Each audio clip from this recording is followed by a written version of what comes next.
Hi, guys. Welcome to Be Wise Africa Movement. Oh, it's been a minute. I've been busy with my granddaughter. One of my daughters have been traveling quite a bit, so I am now a caretaker for my grandbaby while my daughter is traveling for work. But I want to share a couple things and maybe talk about the last video I did. I think we're still working on connecting the dots, and it's given me the opportunity or the ability to revisit some spaces, some times in my life.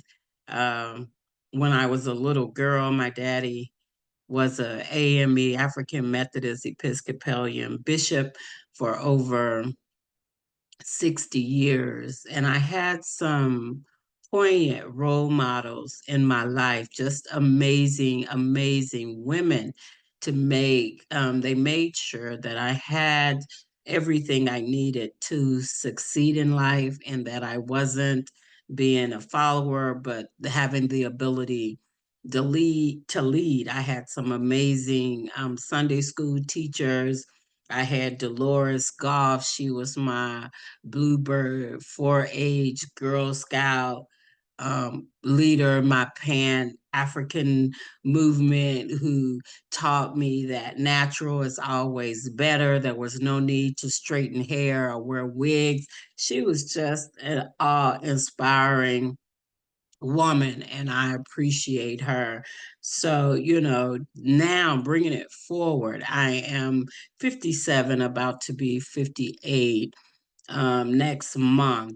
So, as I'm reflecting on the way things were compared to the way things are today, it's troubling to see how we as a people have put more distance between us and lessen the ability to reconnect, to have like-mindedness and shared communal thoughts about advancing our causes. I don't understand all of the self-centeredness that you see today. So I just was trying to consider ways to do some history and some lessons so that we can better connect the dots and better understand how we have been put into a bucket and marginalized and made to feel less than. And not only that,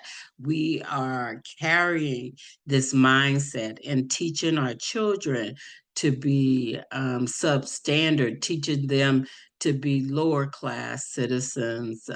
I'm not pro Archon, this homosexual LGBTQ community. I'm neither pro nor con, but I do not support the lifestyle. Even when I was in Africa, in the Gambia, it's a predominantly Muslim country, but I met a man there, and I saw him at Tropic Mall one time. I think it was in 2022, and then a year later, or 2021, and then a year later, I saw him again walking. I was on Palmarima Junction, walking to Poco Loco or the Bellevue Bellefonte Hotel, one of those, and I was with a good sister friend of mine, and we were walking. And he stopped me and he reminded me that he met me the year before and that I really didn't give him the time of the day. We were talking. It was a strange, strange situation. And so it was a nice, beautiful, sunny day. And he drove up and, hey, come, I met you, let's talk. And I'm like, okay, let me go see what this guy is talking about. I love meeting people and love having honest conversations and decent conversations. And so as me and my sister friend walked over, he was like, oh, the sun is too hot. Step on this side, I'm burning. And da, da, da. Like, what is going on with this guy? He's got too many feminine traits for me. And then he started talking. And so he was like, well, let's switch numbers. This time, can we go out? And da da da da da. But he was still trying to act like a woman. And then he was like, well, come over here. And I'm like, no, I'm not coming on that side of your car. The sun is beautiful and we all need sun. So I politely moved away after we exchanged numbers. About a week later, he called me and it was the strangest conversation. I promise you, it was weird. I'm like, who is this guy? And what's going on here? And so we started talking and he was like, well, I'm Gambian, but I live in the UK and I've been there such amount of time. He was like, do you like girls? And I was like, why you ask that? And he was like, well, I like boys sometime and I'm looking for a woman who like girls. I said, so what you trying to tell me is that you are gay and that you want a man, but you're pretending to be a male in this predominantly Muslim country. I'm like, how's that working out? And I didn't judge him. I was just curious as to how you were getting along in these relationships. And all of a sudden, he got so angry. And he said, you're too black for me anyway. And I don't like black girls. And you're nobody. You're an old black woman. It was the craziest thing that I'd ever said. I'm like, dude, come on. I said, and having this chocolate skin is a beautiful thing. So you calling me a color has nothing to do with me, but it's your own lack of identity of who you are. So you was in a gender crisis, identity crisis. And I told him, listen, I have nothing against the LBGQT community, but what I have a problem with is low down men who try to have sex with both men and women. And I got the feeling that I'm a pretty open person, I'm an open book. So he felt like he can disclose that part of me, part of him to me. And I'm like, okay, this guy is really bizarre. He's crazy. So I told him, no, thank you. I wasn't interested. But the guy literally was cussing and talking trash over the phone. So, I had a picture. I was going to expose him and say, ladies, if you see this guy run, he's gay. He like men. But I didn't do that out of respect for myself. I just kept it. But I do want to say that there are a lot of pretenses and a lot of it is false that you're seeing. So, people are more open now. They have a carte blanche to do whatever they want to do in this day and time. People are lovers of themselves and they are only seeking self gratification. So we are not focusing on nation building and kingdom building and restoring the kingdom. I was just sitting here reminiscing on the encounter I had with this guy and how bizarre it was. But there was so many lessons, getting to know. Sometimes you put yourself on the line and you open yourself up to have these conversations. And then if you're intuitive enough, if you pay attention and you listen, not just to the words, but to the body language, you'll be amazed at what you will learn. So, although, our people have been shredded to pieces, and we are consistently being exposed to lies and filth, and we are sharing that belief with our children. I was listening to CBS this morning, watching the news, and Donald Trump had a rally in New York. It was the most bizarre rally. But the thing that stuck out to me the most was the repeated reference of Black and brown people. Now, if you look at European and US Census Bureau, every other nationality is listed as Latino, European, Asian.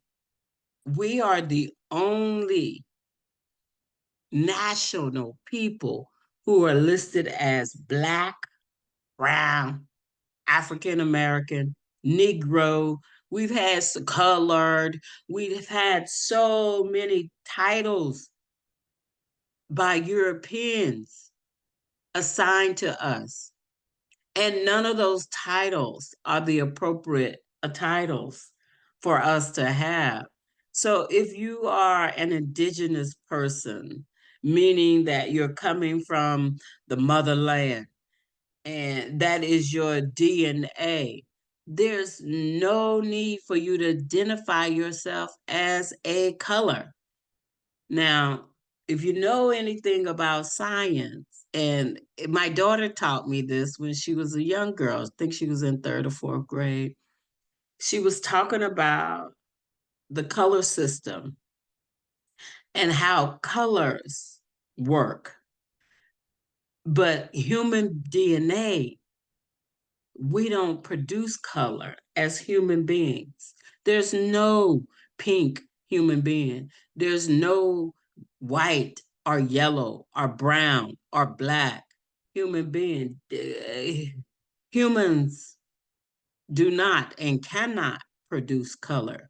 The only time you may see color is when a person has transitioned and they've all the blood have been sucked and they're being prepared for embalming, then that is when you see this white or this ash color. That's the only time. So if you're referring to yourself as Black, as white, then that's a misnomer. That's inappropriate and it's not right. And we should teach our children to have more self-esteem and have more self-awareness. You know, education is good, but it also requires us to do research. You know, it's not the know-all and the wherewithal for everything and everybody. So we need to understand that, you know, the information that we are being fed is being fed by the people with superiority, so they think, over us. And it's only superiority because it stems from power and capitalism. Without capitalism and without power, it's impossible to have that kind of strength and control.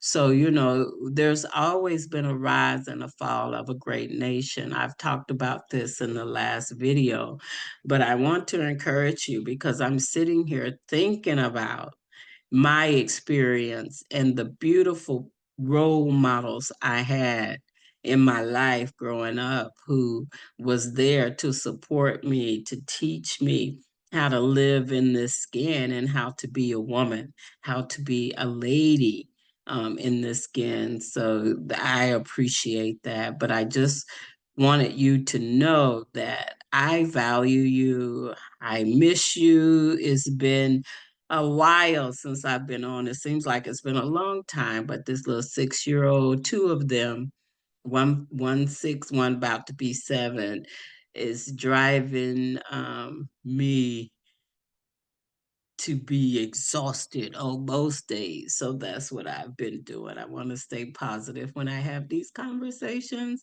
And so that's what it really is. But I've just been reflecting about how far we should be and how we've kind of stepped back in time as a people. All the revolutionaries who fought, you know, in the 50s and the 60s, all of that, there's been a great reset and we're not even aware of it, but that's where we are. And I want to encourage you, as I encourage myself, you know, because we are indigenous, anywhere we decide to go and our feet touch and it resonates with us, then that is home. that is home, because we are the first, we are indigenous, and we will be the last. You can't kill us off. You can't do all these horrible things, putting things in our food, the vaccinations, HIV, AIDS, Ebola, historically, all of these things that have been designed to wipe out our nation. It won't happen. And so we value those things. And I value you today and I honor you today. Tomorrow marks a pivotal day in our history. May 25th, 2020 is George Floyd Remembrance Day, celebrating on May 25th, 2024. And so tomorrow I'll kind of talk about George Floyd and those movements. And if we keep putting ourselves in a bucket, saying that we're Black, we're brown, the US Constitution does not have an allotment for a Black person, a brown person, a white person, but there is rights under Moorish rights. There are rights if you're dealing with Native American. So even Europeans have been relegated to miss certain aspects when it comes to privileges and abilities, but we have don't have a full understanding of the Constitution and what it bears and what it means to us as a people. So I'm encouraging us this year in 2025 to seek sovereignty and to know who you are and to be at peace with who you are so that you can love, grow, and embrace. I'm so um, elated with myself. I'm trying to figure out those things, immerse myself in all of those spiritual things that will propel me to the next level. So I'm in a position, I'm removing those labels and boundaries from myself so that I can have the space to really embrace life and to be free. That is my ultimate goal, is to know what it's like to live in this skin and to be free. So thank you so much for watching this video. If you haven't subscribed, please subscribe, like, and always comment. Your feedback is so important to me. I need to know what we need to be discussing about Africa and how can I help further a conversation and maybe even broaden our approach to these conversations. So I appreciate you. I'm looking forward to learning more. Life is short. I got more years behind me than I do in front of me. So my goal is legacy building and to leave a legacy. That's my heart's desire. So thank you. I value you. I appreciate you. Have a great day. Thank you.